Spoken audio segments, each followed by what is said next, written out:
The greatest of all, love. What about it? Why is it during this time of the year that that's such a big deal? And so what I wanted to start off with this morning was a scripture that's often used at weddings. But my experience with the scripture is when you really slow it down and you really look at it and pull it apart, that it really helps us understand what Paul was talking about in the 1 Corinthians. And he starts off and he says, if I speak in the tongues of men or of angels, but do not have love, I am only a resounding gong or a clanging cymbal. If I have the gift of prophecy and can fathom all the mysteries and all the knowledge, and if I have faith that I can move mountains, but I don't have love, I am nothing. If I give all I possess to the poor and give over my body to the hardship that I may boast, but don't have love, I have nothing. Absolutely nothing. Love is patient. Love is kind. It does not envy. It does not boast. It's not proud. It doesn't dishonor others. It's not self-seeking. It is not easily angered. It keeps no record of wrongs. Love does not delight in evil, but rejoices with the truth. It always protects.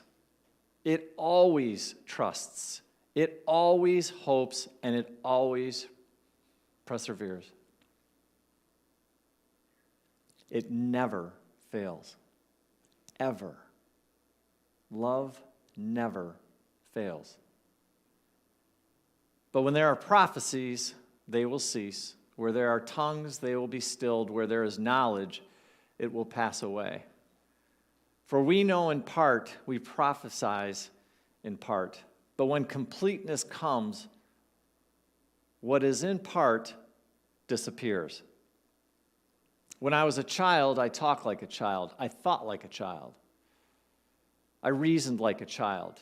When I became an adult, I put away the childhood behind me. Back then, I could only see a reflection, as in a mirror. But now, I see face to face. Back then, I only knew in part, but now I know fully, even as I am fully known. And now, these three things remain: faith, hope, and love. But the greatest of these is love. I always say this when I think of the disciples and you read about them in the Bible. To me, what happens is at the beginning of their writings, it feels like they're still baking. In other words, they're still in their own process. They're still figuring out. But then all of a sudden, if you notice, if you really study them, they get into this groove where all of a sudden you can really feel that essence coming out of them. And I really think Paul nails it there. It's such a beautiful writing. Such a beautiful writing. So, I have a question for you. Why is love the greatest of all? Anybody? Why is love the greatest of all? Any thoughts on that? Yes, Cale.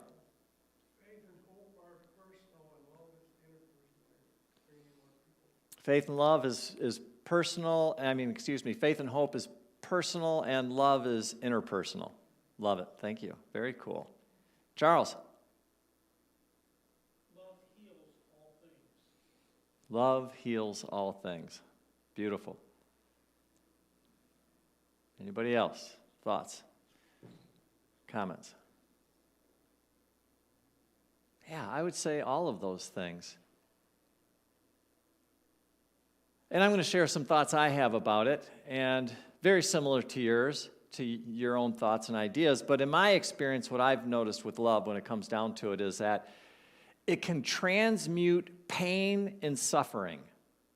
It transmutes it into healing and bliss. That's been my observation. That's been my experience in my own life and the people that I've spent time with. I've seen it happen time and time and time again, that when you show up in love, it's amazing what it can do if you'll allow it to do it. It's incredible. In my opinion, it brings you back into alignment with who you really are at the core of your being, which is love. I think we just kind of forgot that, has been my experience. Right? Mentioning the verse we talked about earlier in 1 John, so I'm just going to slow that one down because that's one was really beautiful to get into the tune of what I'm talking about this morning. So it goes on to say, when we have known and believed the love that God has, so we have known and believed the love that God has for us.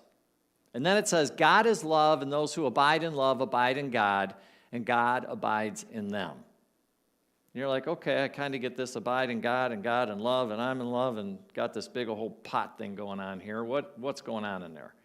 But when you slow it down a little bit, from the Webster's Dictionary, the word abide means to remain stable or fixed in a state. Okay, I want you to focus on that piece because it kind of opens this door up a little bit when you think about it. It's fixed in a state. So going back to the verse, then you could say the following. And I want you to feel this, okay? So God is love. And those who are in a fixed state of love are fixed in a state of God or the divine. And the state of God or the state of the divine is fixed in them. What? What does that really mean when you really pull it apart like that? What is it really saying? Well, my experience has been that when we come back into alignment with this thing called love, you get the experience of the divine. In other words, when you decide that this love thing is real and you decide to come from that space and you decide to make it a part of your life and you decide to walk out the doors and do what Jesus did and so many of the other masters did, and you show up in love, then you get to have the experience with God because you are matching the vibration of God, which is absolute, unconditional love. And so, imagine, if you will, you're dancing with God. You get to dance with God. Why? Because you're matching the vibration of the divinity. You're matching the vibration of God. And then all of a sudden, you've got all this energy, you're hanging out. And then this, to me, is where it gets to be really fun. You get to do something with it. Sure, you can sit and be all blissed out and sit on top of a mountain and meditate for weeks and months on end, if that's what you want to do. Or you can also go out and start sharing it with people, right? With your friends, with your family, and with others. This is real, folks. This isn't Mike up here sitting there talking. This isn't Jesus sitting there talking. This isn't everybody else who's ever got up here and talked about love before. It is a real experience. This isn't just rhetoric.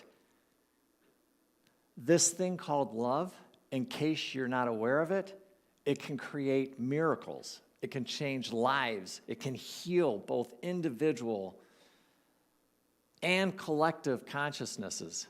Is that a word, consciousnesses? It sounds like a lot. I'm not so sure. It is now. I think you know what I'm getting at, right? It can heal. It can do these amazing things. I want to share a story. It's a little bit long, so bear with me, but I think you'll get the point of it. For some, putting up Christmas lights is yet another holiday chore. But in the Pascuti household, it was always a big day of celebration. Every year on the day after Thanksgiving, Anthony Pascuti, the family patriarch, woke up excited to string the lights and decorate the lawn of his home in Bethpage, New York. And why wouldn't he be? It was a family affair. Starting in early November, Anthony and his older sister, Connie, had a tradition of visiting local stores and check out the new decorations and to dream up their vision for that year's extravaganza. Anybody know people that do this kind of stuff? It's crazy, right? Anthony's son, Anthony Jr., and daughter, Sarah, shared the home, and they pitched in as well. Anthony Jr. helped with the wiring, while Sarah hung ornaments on the tree inside the house, playing White Christmas over and over to keep everyone in the spirit. In 2020, as every other year, Anthony Sr. strung colorful lights all around the roof until it looked as if sparkles were dripping onto the porch. On the front lawn, he inflated a large white Frosty and snowman, a Rudolph with a glowing red nose. The whole place looked like a scene from a pop-up Christmas storybook.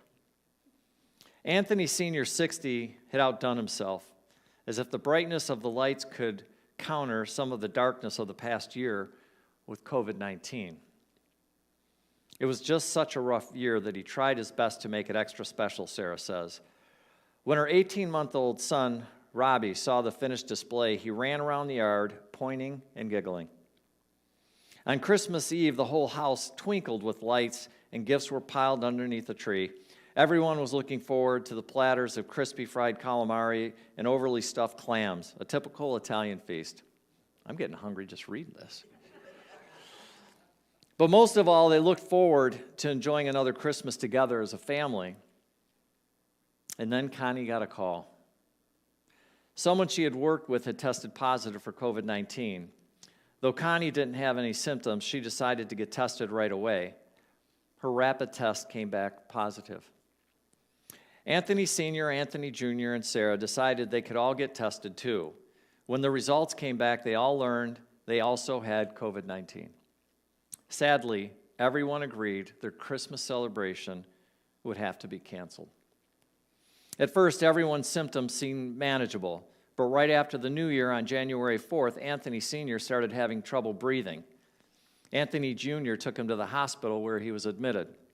5 days later, Connie began feeling weak and wouldn't eat. Sarah called an ambulance for her. Unfortunately, Connie passed before they got to the hospital. Less than a week later, Anthony Sr. passed away. Tragic. Sarah says the next weeks were the worst of her life. She felt as if she was in a fog. Grief lifted her, doubled over in pain. On top of that, as she says, we were still recovering from COVID-19 ourselves, she says. So just imagine what they were going through. I mean, it's just, you read that and your heart just goes out. In addition to helping to plan funerals and for her father and her aunt, Sarah had to figure out the mortgage, transfer utility bills, and tackle a seemingly endless list of difficult to-dos. And perhaps the hardest of all, she had to explain to her young son the concepts of death. It was almost too much for her to take. But when she pulled up to the house at the end of a long day, the twinkling Christmas lights brought her a spark of joy. It made us happy to see them, she says. Making it even more poignant, the lights were one of the last memories of Sarah and Anthony that they had of their beloved family members when they were still alive and healthy. I couldn't bring myself to put them away, Sarah says. Taking the lights down felt like a final act of closure she and her brother weren't ready to take, so they kept them up. They didn't take them down. One day in February, she received an envelope in the mail. It had no return address. I thought it contained my dad's ID card, she said. She had been waiting to get a few of her dad's belongings back from the hospital. Instead, inside the envelope, she found an anonymous typed note. Take your Christmas lights down. It's Valentine's Day. Sarah looked at the paper in shock. Then she got angry. We were already dealing with so much, she says. Sarah could have bottled up that anger, but she decided to write about it instead. I wanted to remind people that we all had a tough year. We all have been through so much, and people should be a little bit more caring towards each other, she said. She logged onto a local Long Island Moms Facebook group and shared the letter, adding a note of her own. For anyone in the Bethpage area, If you know of a person who would do something so insensitive like this, please pass along my message. She ended the post with this: be kind to people, because you never know what they are going through. Others in the group rallied to Sarah's side. Her inbox quickly filled with a message of support. A local news station learned what had happened and ran a segment about it. People from all around the area started sending Sarah letters and Facebook messages about how they'd lost relatives, too, and how it was especially tough to lose loved ones around the holidays. The prevailing sentiment from the friends, old and new: keep the Christmas lights up. I know what it feels like to lose someone and not to want to put their things away. It's very hard, one man told her when he stopped by with roses. Neighbors sent meals and cards and support. Someone even set up a GoFundMe page to help cover the funeral expenses. I wasn't expecting that much support, she says, but having it helped us get through a rough time, just knowing that people could relate. And then something strange began to happen. Sarah was driving back from work one day when she noticed that the Christmas lights and decorations were appearing, or reappearing, all over the neighborhood, all over the houses. In most cases, Sarah knew for a fact that the families inside these houses had already taken down their holiday lights. The mystery had a sweet explanation. Her neighbors had gotten together and decided collectively to hang their lights back up and turn them back on in honor of Anthony Sr. and Connie. I couldn't believe that someone would send her this letter, neighbor Karen McGart told the Washington Post. Losing her wonderful dad, whom all the neighbors loved, and her beautiful aunt, who was always smiling, is such a tragedy. We were heartbroken. When the Maggart's children heard what had happened to Sarah, they were outraged. They went up into the attic, retrieved their box of Christmas lights, and then they, like dozens of others in their neighborhood and in the surrounding area, got out the ladder and set about reinstalling their holiday lights and decorations. To see the lights and black lit up again, Sarah says, it touched my heart. The support didn't stop there. When the man formerly named Frank Pachuzzi, who legally changed his name to Santa Claus, saw Sarah's story on TV, he decided to take his Santa suit out of seasonal retirement. He spent the holidays dressing up in Santa's traditional red and white and doing appearances for local organizations, including the New York Yankees. On Valentine's Day, so think about this, February 14th, right? Claus rode down Sarah and Anthony's Jr.'s street in a car parade he had helped organize, which also featured Mrs. Claus and the Grinch. One of the first cars in the line blasted Frosty the Snowman, while some 60 others followed in vehicles decked out with flashing Christmas lights. We wanted them to see that the community was behind him, Claus said. Sarah, her brother, and her son stood outside the house, drinking hot chocolate and waving to the passing crowd.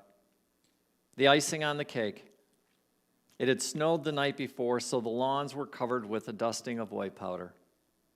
It was as if all of the world were conspiring to make sure Sarah and her family had a proper Christmas. We got a little bit of joy back that night, Sarah says. She never learned of the identity of the Scrooge who sent the note, but for the Pachucci family, the one mean-spirited act was far outweighed by so many more acts of kindness. The shows of support, the signs by their neighbors, were an important reminder that the good does outweigh the bad, and most people have good hearts. A few weeks later, after Valentine's Day parade, Sarah and Anthony Jr. decided they were ready to take down the lights. Sarah said it was hard to pack them away, but not as hard as I think it would have been if we didn't experience all that support and love. As for this Christmas, Sarah says, we're not going to make it a sad holiday. We will keep the tradition going. We're definitely going to do something big. And if they make their display bright enough, she believes her dad and her aunt may be even able to see it from heaven. A little act of love. This little thing, this tragedy, is overcome and can be transmuted, transformed, and somewhat healed, to take something that can be so painful and so hard, especially at this time of the year, into something that's transformative. Because each and every person of that story decided, you know, it may not be a lot, but if I can just do a little thing, if I can just do a little thing, if I can just do a little thing, and then you know what? That spread like wildfire. We all have that ability to do that. We all do. Remember, love transmutes pain and suffering. That piece that I read earlier from our Advent booklet, and by the way, for those of you who don't have one of these, they're outside and you can grab one for free, and if you want one online, please let us know. But in there, Reverend Teresa Burton says, we have in common the love that elevates us beyond personality and self-centered concern, allowing us to be the vessels through which the divine love expresses. I'm going to say that again. It allows us to be the vessels. Listen, God can sit there and blast us all day long, and does, I would argue, with love. It's our decision what we decide to do with that. I hope you take away from this talk this idea that you are that vessel. You are the thing that's going to bring that into this third dimensional reality, and then it's up to you to do something with it, if you choose. Every single one of these people in the story became a vessel for God's love. Every single one of them, just like you can. She goes on to say, to see someone through the eyes of love, to finally see ourselves that way. What? Really? Yeah, really. Is truly a Christmas miracle. The experience may be fleeting, no matter. Once we have felt it, the tear in the eye, the lump in the throat, the fluttering of the heart, we can no longer deny love's truth or love's reality. We can't. We finally realize that all we can do is obscure it. I'm going to read that again. We finally realize that all we can do is obscure it. Stop it. That's all we can do is shut it down and not let it come forward. Got to think about that one for a minute. Are you telling me, Mike, that inside of us there's this thing that's love that wants to come out and wants to do amazing, miraculous things and powerful things? And if we just stay out of the way, cool. But the only thing we can do to kind of screw it up is obscure it. Yeah, that's exactly what I'm saying.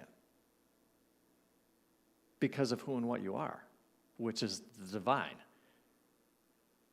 Right? We discover that we have the power to transcend selfish concerns on Christmas and every day of the year. And we know something else.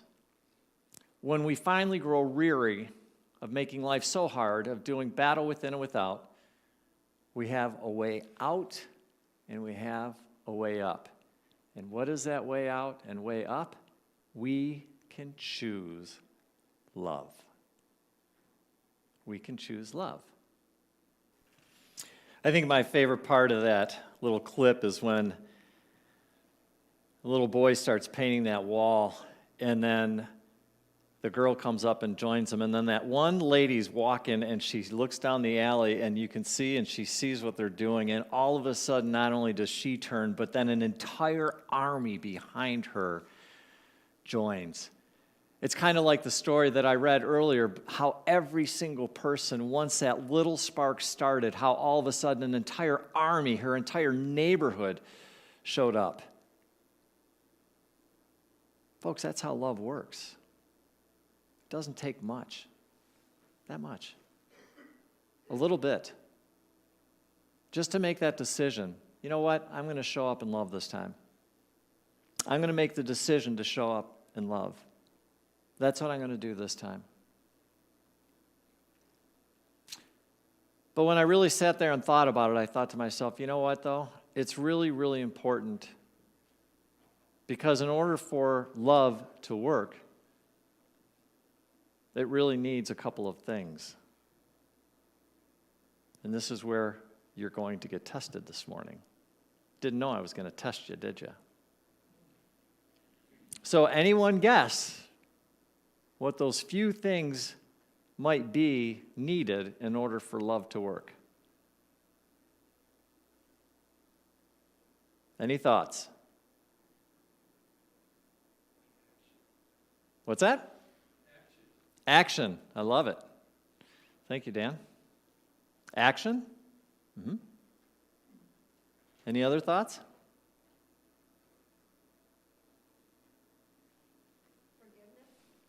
Forgiveness can definitely be a part of it, for sure. Absolutely. You know, I was thinking, first of all, it needs to be given. Right? It needs to be given. And it also needs someone to give it. Right? And ideally, when the cycle is really complete, and I'm also going to add this in terms of your holiday practices this year, believe it or not, it needs to be received. It needs to be received. Now, we all know that love doesn't force itself on anyone at any time. Remember the saying, love is patient. Love is patient. And I think sometimes, even in my own life and my own experience, I think that sometimes I needed it to be patient because I just wasn't ready to receive it. I wasn't able to feel it. I couldn't tell. It took me a while. I wasn't quite done baking yet. Quite frankly, I still think I am baking. I think we all are, right?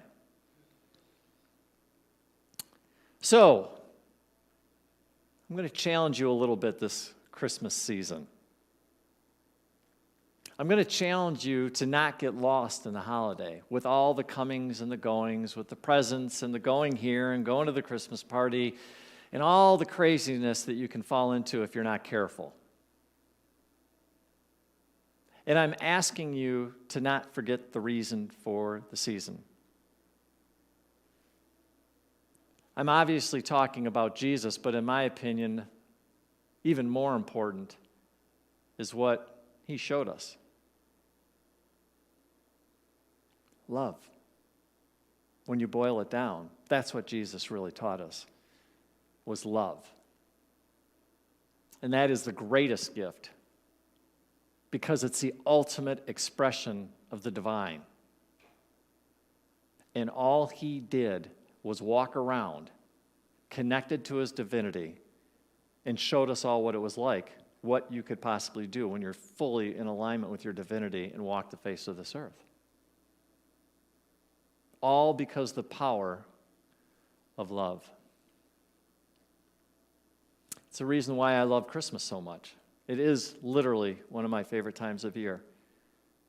I've had the experiences where I was just able to sit in a moment and just get blissed out because I could feel all the love coming in. And my experience has been, we're all a little bit more tapped into it during this time of the year than most any other time of the year. It was interesting. I was at a store the other day, and I was at a lobby waiting for somebody to finish something. They were working on my car. And this person walked in that I'd never met in my entire life. And they walked in, and I kind of looked down for a minute, and when I looked up, I could tell the person genuinely really wanted to connect with me. I'd never met this person in my entire life, ever. And yet there was just this feeling like, I just want to say hi to you. It's really, really important to me. And then we connected, and then I felt this exchange between us, a complete and total stranger. And yet I felt the minute he walked into that room, he wanted to say hi and connect with me. And my observation is that during this time of the year, most people are really sensitive to that. And I'm going to challenge you to start paying attention to it, to see if you notice it, to see if you see it, because it's there. But you got to look for it. Because we, as human beings, we want this connection, especially with all the crazy stuff that's going on for it. We long for connection. We want to share. We want to express. We want to reach out and give hugs and love each other, because that's who and what we are. Don't forget that. So go out in these days, during these times, and feel it. Genuinely feel it. But more importantly, become that vessel. Become it. Walk out these front doors and do it. And for each and every one of you, it might look a little bit different. Maybe it is a hug. Maybe it's just spending time with a friend and listening. Maybe it's offering grace or forgiveness, like Lynn said. Maybe it's just a smile. What a concept. You mean just a smile could be love? Yeah, just a smile could be love.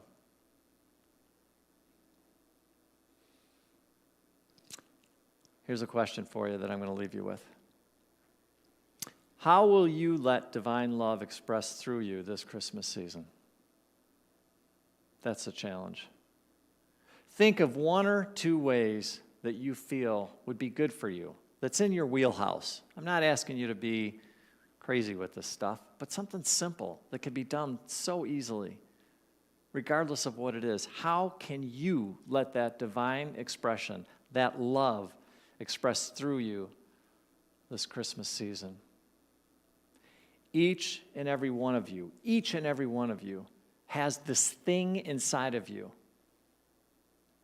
that wants to come out so strongly and make a difference because of your heart and your core. That's what you know we're here to do. And you know what? We're all doing it in our own unique way. So keep doing that.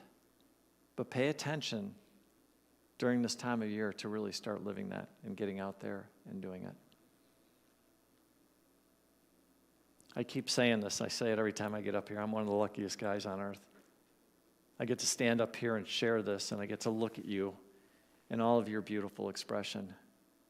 You are all doing amazing work right now in your own unique way. That is no small task with everything that's going on in this world and this planet and what's going on. It's not easy being down here right now. But you know what? We knew that. And we also knew what we had inside of us. And we also knew if we relied on that, that's the thing that would get us through, not only individually and collectively. You are amazing. You are the light. You are divine. And you shine like no other shines. And it's beautiful to be able to witness that. From the bottom of my heart, I say thank you, thank you, thank you for being who and what you are, and for sharing that and for shining it as brightly as you do. It is mind-blowing, and I am incredibly grateful. Merry Christmas.